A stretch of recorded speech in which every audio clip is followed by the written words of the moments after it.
I went ahead and prepped this piece to show you exactly what this surface should look like once you're done. The next step is to take the metal file and make long, deep gouges along the entire length of the PVC.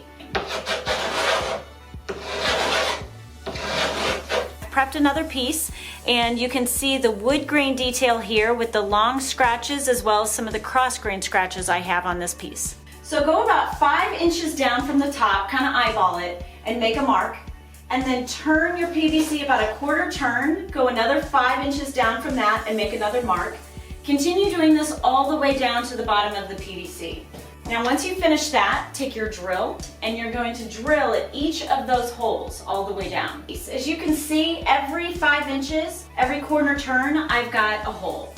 All right, let's turn this into faux wood. Get some stain on your fingers and you're going to rub the stain into all of the scratches and grooves on here. Once you've got the stain on, take your paper towel and you're going to lightly rub the excess. So you're wiping on the stain to ensure you get the color into the grooves and the scratches. And as you wipe off, you're leaving a lighter tint on top. You're leaving the darker stain in the grooves and scratches, and it really brings out this wood detail.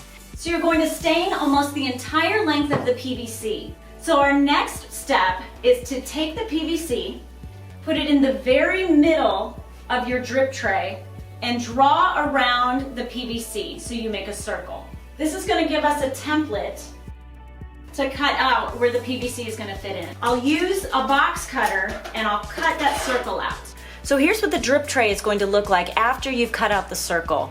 We're also going to use the box cutter to make slices in the small cups. So you're going to start with the bottom, you're going to poke through and make several slices in the bottom.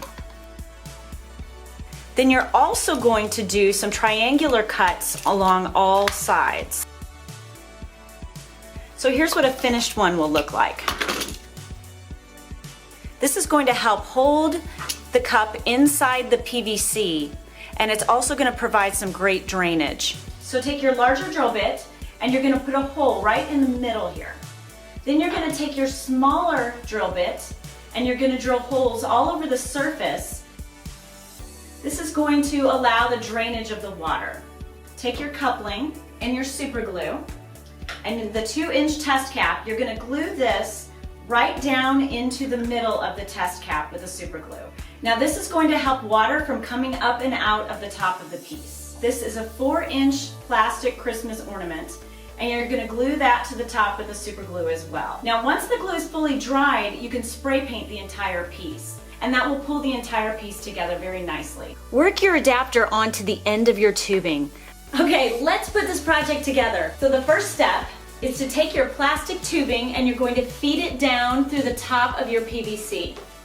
You're going to pull it down all the way to the bottom hole that you drilled, then stick it in the planter, and then take your pond pump and you're going to connect your pond pump to the adapter at the bottom of your tubing.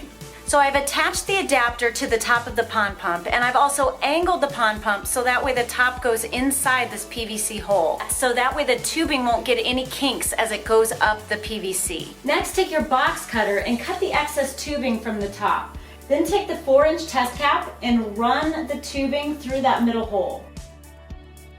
And then fit the test cap down into the PVC. Then take your drip tray, fit it over the top and run it all the way back down to the bottom. And take your finial, and that should fit nicely on top. Your cups can then fit into the holes. Now if you have small plants that don't weigh a lot, you can leave these like this. But if you've got heavier plants that you need these angled just a little bit, you can bend the cups and they'll pop nicely inside so you've got a little bit more of an angle. So that way the plants can grow up and out. Okay, let's add some water and I'll show you how this works. As you can see, the water travels up the tubing and rains down into the PVC through all of these smaller holes. Don't glue down the test cap or finial so you can remove them later and clean inside if needed.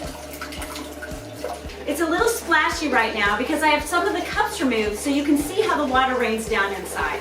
Once the water gets to the bottom, the pump will cycle it back up to the top for continuous watering.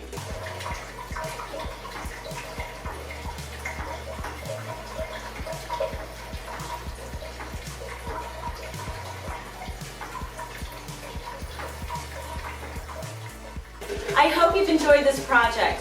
Thanks for watching.